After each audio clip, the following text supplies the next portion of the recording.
Welcome to a review for Management 481. Today we are going to go over the Chapter 1 terms. I've just finished reading the textbook of Chapter 1 and it's pretty interesting stuff, but if you want the quick version, here are the terms. Our first term is Analysis, Formation, Implementation, Strategy Framework, or the AFI Strategy Framework. What is this? This is a model that links three independent strategic management tasks that work together and helps managers plan and implement a strategy that can improve performance. And so basically, this is saying to help managers plan, there are three main steps they need to do, which are analyze, formulate, and implement. And so analyzing would be observing and seeing where problems are or what's going well. Formulating would be coming up with the ideas, and then implementation is putting them into action. So if you get that framework down, those are the three things that will make up a good strategy.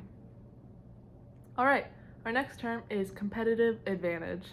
This is a superior performance relative to other competitors in the same industry.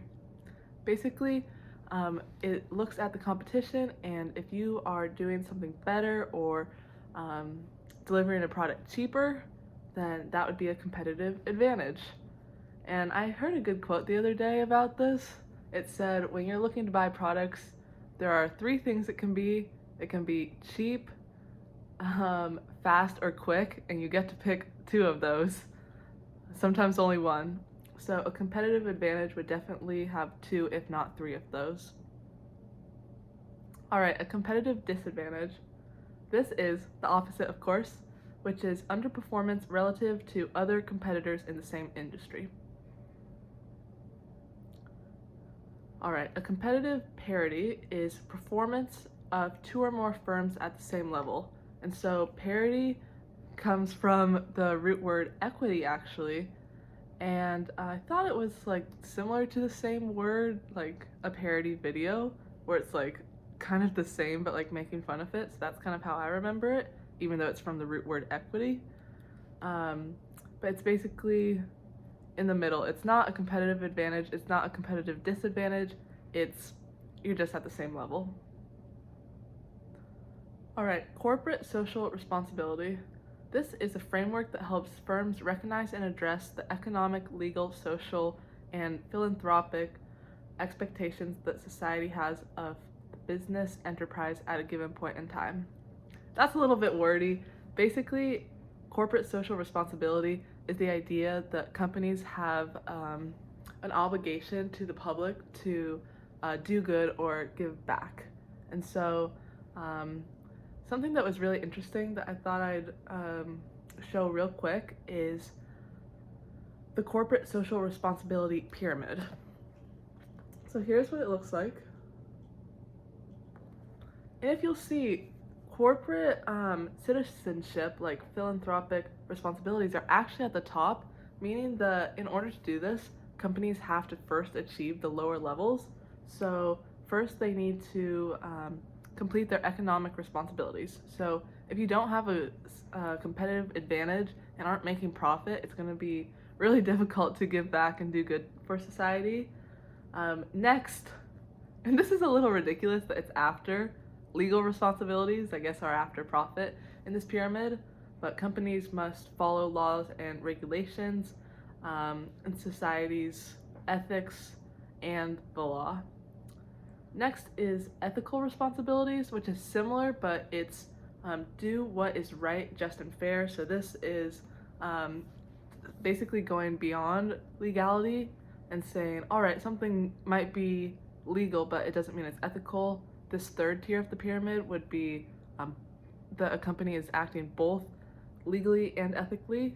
And then finally, we get to what you might think as corporate social responsibility, which is corporate citizenship, giving back to the community.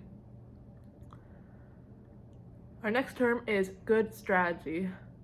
This is something that enables a firm to achieve superior performance and sustainable competitive advantage relative to its competitors. And so you might think, about sports, if you have a good strategy, that will be a long-term sustained advantage that will help you win. All right, next, this is my favorite term. It's the Red Queen effect. This is a situation in which everyone runs faster, but there are no changes relative to strategic positions. So basically, everyone in an entire industry or market is getting progressively better at the same rate. So there's really no distinction or competitive advantages or disadvantages. You might say there's a competitive parity, but basically this came about because, like, Alice in Wonderland or Through the Looking Glass, the Red Queen tells Alice that, I'm gonna paraphrase, I don't remember the exact quote, but it was good if you want to look it up, that let me pull it up real quick. I'll be fast, I have ChatGPT. Alright, here's what she tells her. Now here, you see, it takes all the running you can do to keep in the same place.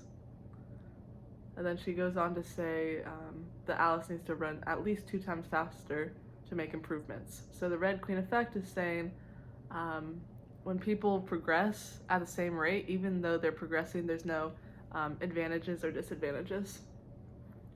And so I think a good example of this would be, like, honestly, the automobile industry up until, like, Tesla and electric cars. Like, if you think of, like, when Ford started and, like, way back in the day, there are just so many car companies, and it's so difficult to get a competitive advantage because they all keep, like, improving at a really high rate. So I think that's a good example, but there are many industries and it's kind of fun to think about. Next is stakeholder impact analysis. So this is a decision tool with which managers can recognize, prioritize, and address the needs of different stakeholders.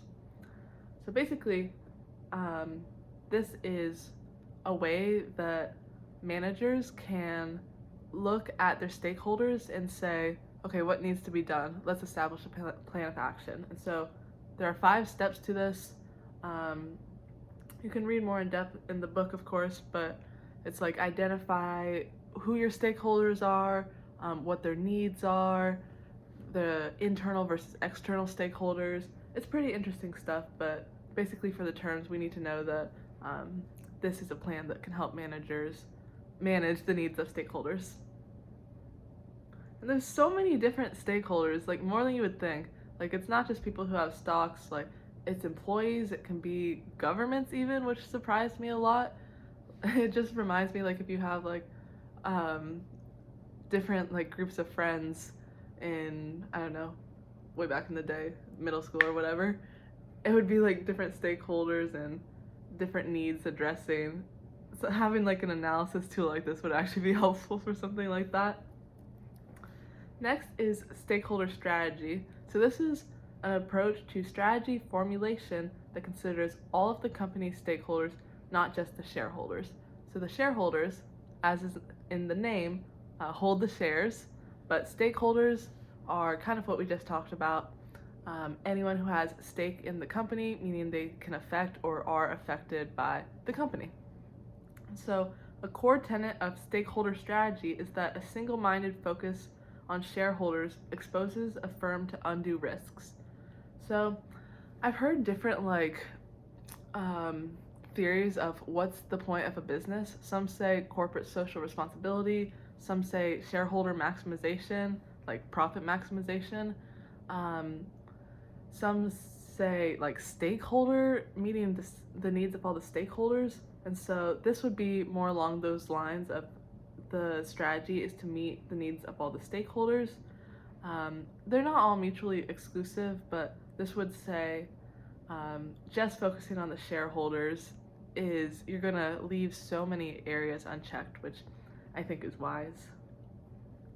The next term is stakeholders. So this is organizations, groups, and individuals that can affect or are affected by a firm's action. We got it. Strategic management. So this is an integrative management field that combines analysis, formulation, and implementation in the quest for competitive advantage. So if we remember that at the beginning, we have our Let's see. I thought it was I. Yeah. Okay, cool. AFI model, analysis, formulation, and implementation. And so strategic management, that's just saying the entire field. It's like a subject. Like, what are you majoring in? Strategic management. The field of analysis, formulation, and implementation. Only 3 more terms. The next one is strategy. This is the set of goal-directed and integrated actions a firm takes to gain and sustain superior performance relative to competitors. And so it always goes back to sports in my mind, because we always, like, when I played soccer, used to talk so much about, like, what's our strategy going into it.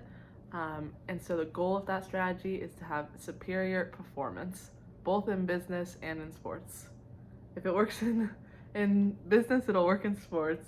No, I don't know if that's true, but strategy-wise, I'd say doing the AFI model is a very good idea. And it comes in the name. Like, you have a formation, that would be the formulation stage, I'd guess. But drawing those parallels would be, like, interesting to do a deep dive into, actually. All right, our next term is the sustainable competitive advantage. This is a competitive advantage over a long term, outperforming competitors or the industry average over a prolonged period of time. All right, one more term. It is value creation. So this occurs when companies have a good strategy and are able to provide products and services to customers at a point price they can afford while keeping their costs in check, thus making a profit at the same time. Both parties benefit from this trade, as each captures part of the value created. So it's really a trade-off between giving people value but not having the costs get too high. And so if you can do that, then you will create value both for yourself, because you'll make a profit, and you'll give others a good product. So that is one of the main goals of product-based companies. All right, these are our terms for chapter 1. I hope this was helpful, and best of luck in the class.